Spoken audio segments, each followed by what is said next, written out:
Bonsoir à tous, bienvenue sur D8 pour cette nouvelle édition de Voyage au bout de la nuit. Aujourd'hui, je vais poursuivre la lecture de Passion et vanité par la comtesse de Noailles, qu'Angèle avait déjà commencé. Alors, cette femme de lettres célèbre est née à Paris en 1876. Elle est d'origine roumaine par son père et grecque par sa mère. Elle fut d'une grande précocité. Elle écrit ses premiers vers à 13 ans, mais publie son premier recueil en 1901.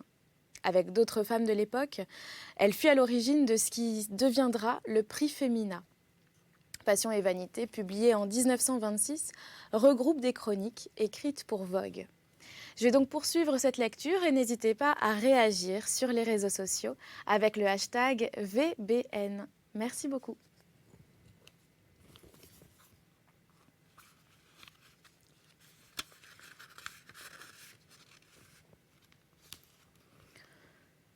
Aussi, je n'oublierai pas le jour où, distraite, émerveillée, prêtant l'oreille aux cymbales d'argent d'un exultant azur, et bien contente de moi, je trébuchais, dans mes souliers d'antilope blanc, sur la pente rapide et caillouteuse, où l'on s'engageait sitôt la porte du couvent ouverte, et qui, en quelques pas, menait à la chapelle.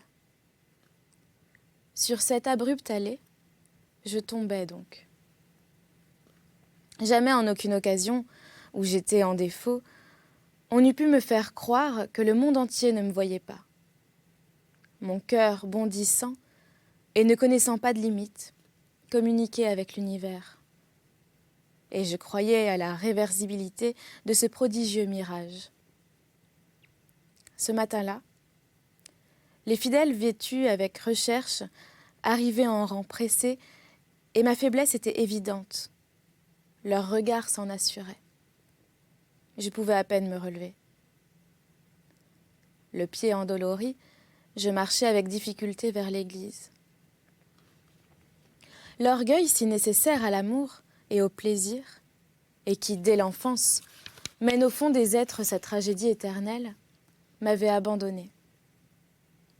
Dans la chapelle, gorgée pour moi de promesses, je me sentis frustrée de cette fierté paisible, audacieuse, avec laquelle, à l'ordinaire, et tandis que se déroulait la messe, je rêvais à toutes les suavités, à toutes les possessions de la terre.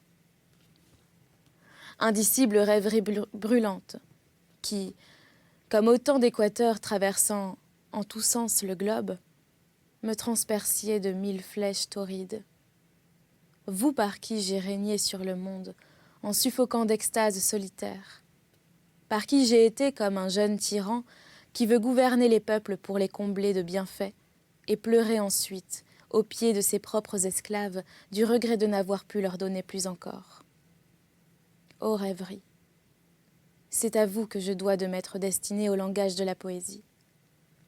Lorsque je compris, dès mes plus jeunes années, que les éléments, l'espace, la contemplation, les sanglots explosifs et muets de l'âme ne sont pas l'échange intelligible dévolu au vivant. L'église aux murs d'un blanc bleuâtre retenait dans son frais abri cette paix absolue, cette majesté simple déférée aux lieux consacrés, qui ne sont saturés que d'un seul parfum, d'une seule et obstinée et rayonnante pensée. Qu'il m'était doux de pénétrer dans cette atmosphère éthérée, de porter le joug léger et, ennoblissant, de la subtile présence divine, de me sentir contrainte, soudain, en tous mes gestes, en tous mes éclats de voix, et appelée à comparaître, ainsi modifiée devant le roi des rois, qui me reconnaissait, me commandait des devoirs difficiles et nouveaux, transmis par mon livre de prières, et ne me jugeait pas indigne de les accomplir. L'église est aujourd'hui fermée. Mais je n'ai rien oublié de l'ameublement naïf et ingénieux de ce vaisseau des rêves. Avant la messe, tandis que nous prenions place dans les bancs et à qui le frais encaustique communiquait une odeur de miel et d'abricots séchés, les religieuses erraient, à pas de chevreuil, dans leur neigeuse église. Leurs vêtements de bure, comme leur silencieuse démarche, leur apparentaient à ces timides animaux des forêts. Elle disposait les chaises, les lourds chandeliers, les pots de fleurs et les bréviaires dans un ordre rituel et mystérieux. Avec une adresse étouffée, immanquable et tendre. Mais elle paraissait néanmoins hésitante, et comme saisie de la crainte de troubler un sommeil auguste, et de faire, par un geste trop accusé, s'écrouler sur elle le poids mystique de l'édifice qu'elles aménageaient en tremblant. Il est des fleurs qui ne croissent que pour les couvents.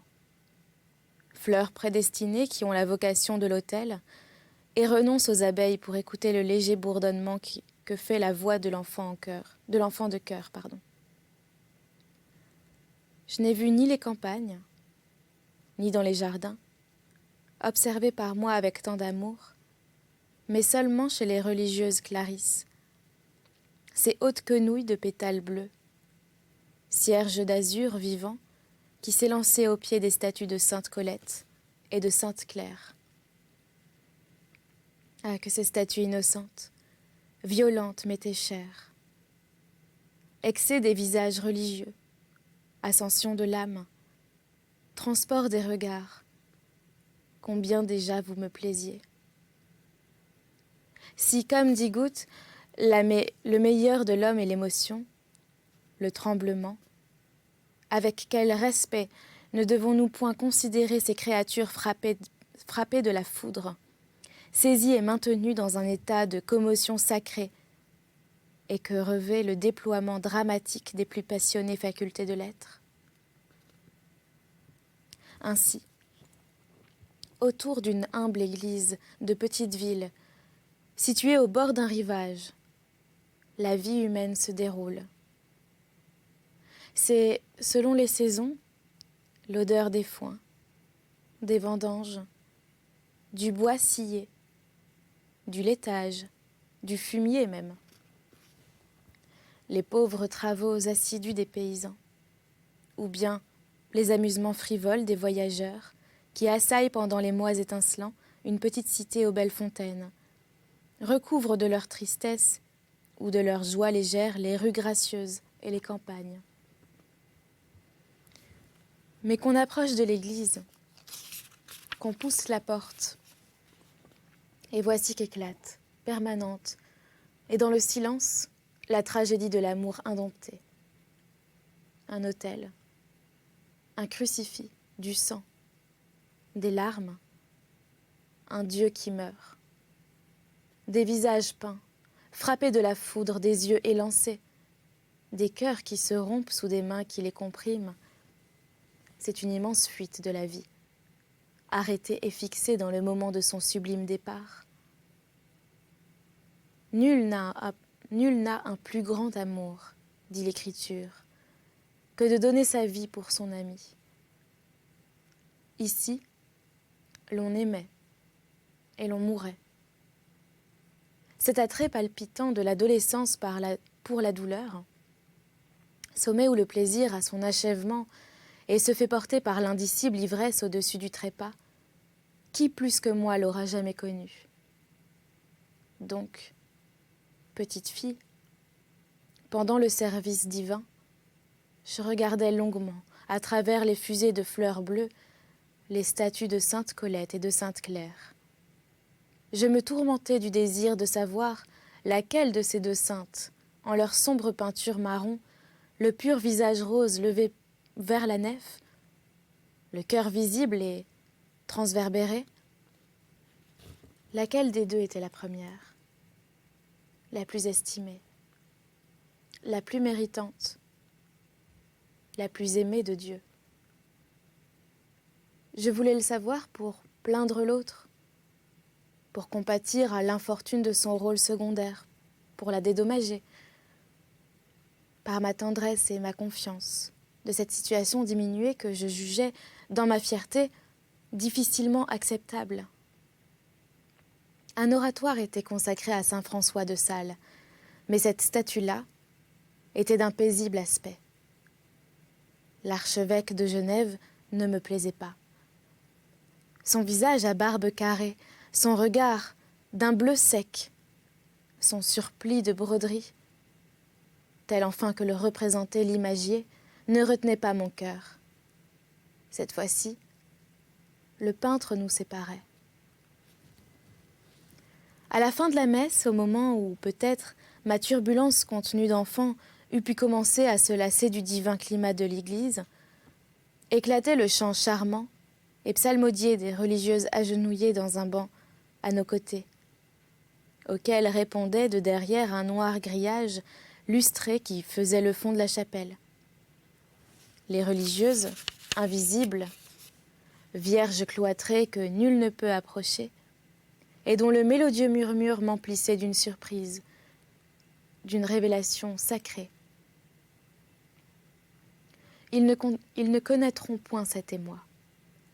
Ceux qui, sollicités comme je l'étais par les phares aux mille feux de la vie avenante, n'entendront pas soudain, pendant quelques instants, le souffle mystérieux des recluses, remous de voix enfermées, flots retirés de l'océan et de tous les rivages, et qui consentaient à rester arrêtés dans l'extase, au fond de la vasque perdue, qu'est un petit cloître de province, pour refléter uniquement le ciel. Chère voix sans orgueil, sans volonté, sans projet, symbole du détachement humain, soyez bénis pour m'avoir prouvé l'amour absolu et son abandon reposé. C'est avec hâte et un matinal appétit de bavardage dont nous venions d'être privés que nous quittions la chapelle pour nous retrouver dans le jardin du petit monastère. Le soleil y tombait avec une passion directe. Et comme les pigeons s'abattent sur les écuelles de maïs, les terres pétillaient d'allégresse et distribuaient un contentement immédiat qui semblait devoir être éternel. Les guêpes et les abeilles, fileuses de l'air et du soleil, élançaient le courant chaud de leur vol, faiblement bourdonnant. Tout était bonheur, envolement, confiance, plénitude. Nous restions là, un peu intimidés par cette demeure secrète de bois clair et verni, où les corps se faisaient furtifs, impondérables. Bientôt, les humbles sœurs quittant à leur tour la chapelle nous rejoignaient. Quelle grâce sur le plus rude, sur le plus ingrat visage! De même qu'ils ont des fleurs uniques, les couvents possèdent les regards incomparables, non point beaux et séduisants, mais pareils à la musique, à la charité, à l'humilité, à l'espérance et qui brûlent de plaisir. Petits yeux pointus et champêtres, d'une religieuse au visage plus mal établi que ne serait une chaise ou une table inutilisable. Bien petits yeux qui, rayonniers au-dessus d'un large sourire campagnard, aux dents abîmées, vous étiez plus accueillant et plus rassurant par vos baies étroites, où s'entassait comme une récolte serrée la puissance miraculeuse des cœurs dévoués, que les splendides maisons des villes, à l'heure nocturne, où toutes les fenêtres répandent une clarté qui défie le jour. Bonne religieuse, heureuse à force de vertu, et qui, bien qu'épaisse et sans grâce, étincelier dans votre couvent, autant que la pâquerette ravie sur sa touffe d'herbe matinale, vous ne connaissiez qu'un moment bien pénible. C'est quand nous vous tendions, en prenant congé de vous, notre poignée de main d'enfant respectueux. Votre embarras épouvanté qui nous troublait fort avait des raisons profondes. Vous étant donné à Dieu, un jour et pour toujours. Et dans un ouragan d'anéantissement, vous ne saviez plus au juste ce dont vous pouviez disposer encore. Et certes vos mains, vos robustes et timides mains dissimulées dans vos larges manches en sombre lainage franciscain, vous semblaient réservés à ce seul maître et ne pas devoir être un lien de complicité avec le monde. Et puis, Chère et sainte fille, nous étions à vos yeux des enfants de riches, et, je vous en demande pardon, vous nous considériez avec déférence. Votre spontanée et ferme humilité se réjouissait de tous les obstacles, de toutes les distances. Vous contempliez ces distances avec béatitude. Vous choisissiez de vous maintenir à la dernière place, ô vous à qui je n'apportais rien, qui vous fut profitable, et qui en échange m'avait donné un long rayon de poésie. Tandis que nous causions avec l'une des religieuses, le jardin du cloître s'animait. Un vieillard mendiant arrivait sur ses béquilles, sans fausse honte, se sachant attendu et apprécié chez les sœurs. Il s'asseyait sur un banc de bois, parmi les fleurs, dans une portion de monastère bocager où se fut complu l'ange de l'Annonciation et qu'embaumait la molle odeur vanillée des pétunias. Il prenait des mains d'une des religieuses le bol de soupe quotidien. Un autre mendiant venait faire panser une plaie. Et si pure était la joviale netteté de ces lieux que la corruption de la chair n'en altérait pas la juvénile et salubre candeur. Un vieil ami de notre famille, dont la véhémente nature enchanta notre enfance, s'était fait notre guide religieux, tenace et emporté. Il avait vécu dans l'impénitence jusqu'à l'approche de la vieillesse, et puis s'était jeté dans une dévotion violente, raisonneuse, pittoresque, inique, imperturbable. Nul n'aimait la musique plus que ce vieil ami. Il vénérait Mozart, à l'égal de saint Thomas, et eût renoncé peut-être à ses chances de paradis qu'il organisait avec âpreté, s'il eût pensé que Dieu n'était pas harmonie au moins autant que charité. C'est ainsi qu'il contraignit un jour les Clarisses à établir dans leur monastère le plein chant de Guy d'Arezzo. Ce nom nous émerveillait. Messager d'Italie, que du haut du ciel saint François envoyait aux filles de Sainte-Claire.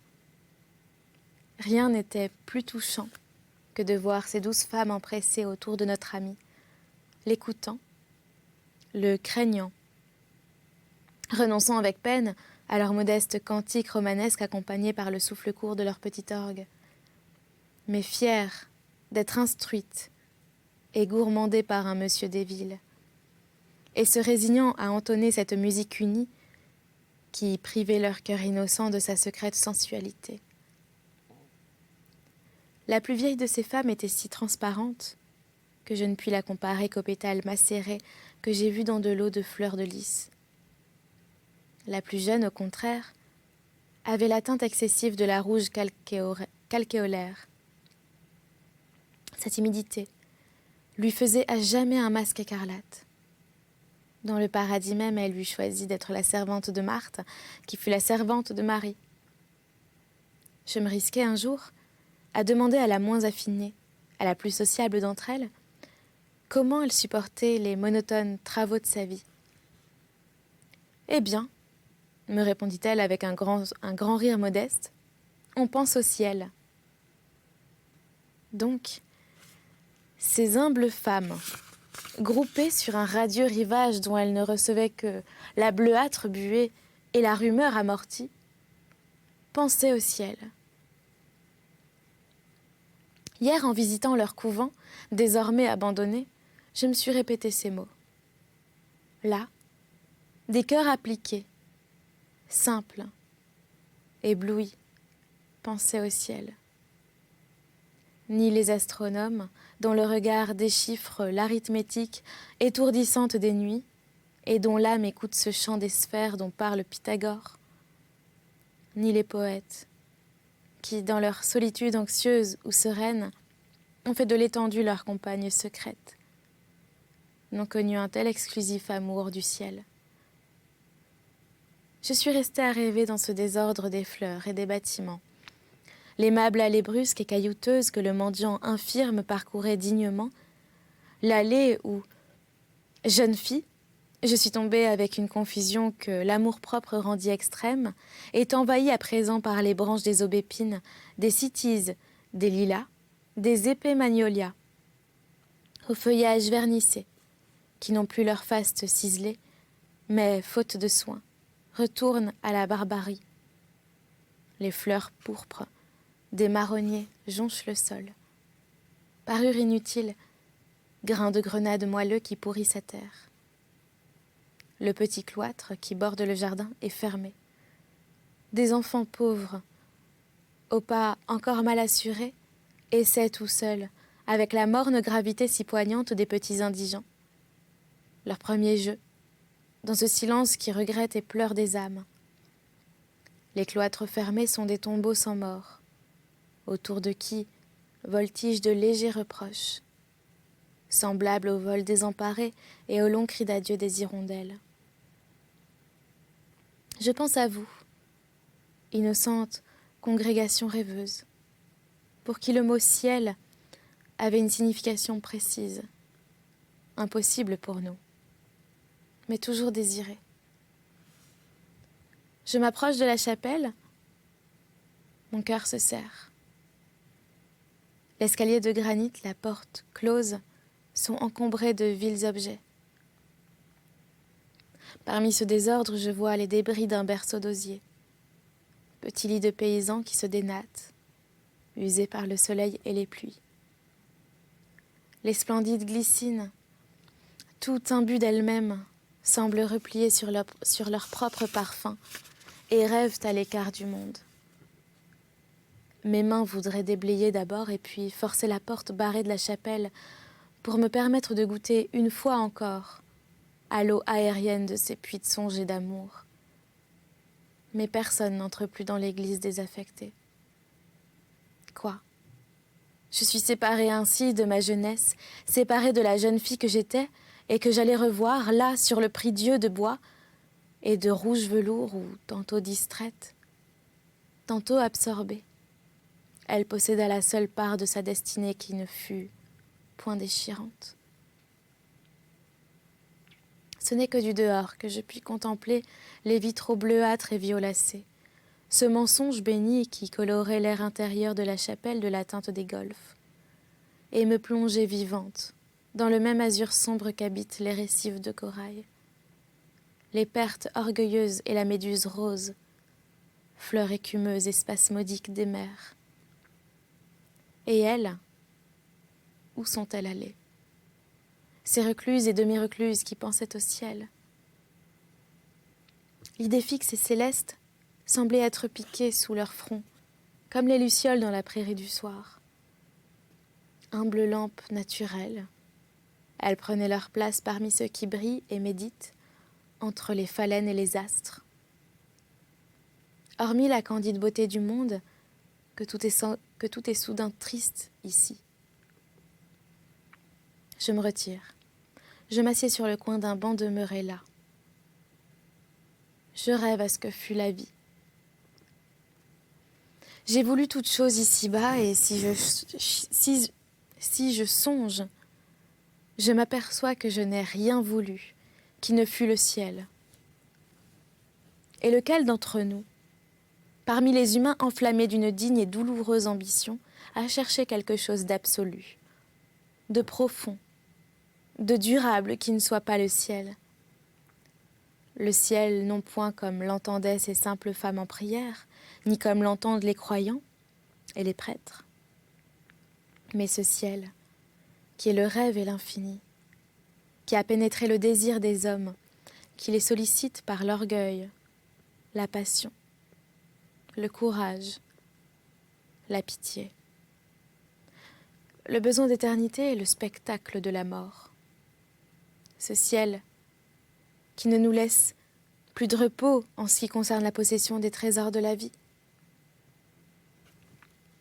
Je me reporte sans cesse au puissant soupir de Septime Sévère, assis sur une des collines de Rome et regardant mélancoliquement du côté d'Albe la Longue. « J'ai été tout, murmurait-il, et tout n'est rien. » pourrons-nous nous résigner à ce néant, à cet immense désert? Et quand Bonaparte, en Italie, épuisé de gloire et d'inquiétude amoureuse, distrait de ses sublimes victoires par son amour pour son ami, écrivait de Tortone, un soir, une lettre qui tomba à Milan, dans une salle du palais Serbolonie, ou à Paris, rue Chantraine, sur les genoux nonchalants de Joséphine, lettre dont j'ai retenu ces deux mots haletants, harassés. Mourir ensemble. Le vainqueur du monde pensait au ciel. Il pensait au ciel, Beethoven, dont les grandes houles gémissantes, pareilles aux océans tourmentés par leurs chaînes profondes, se soulevaient vers les astres. Rousseau,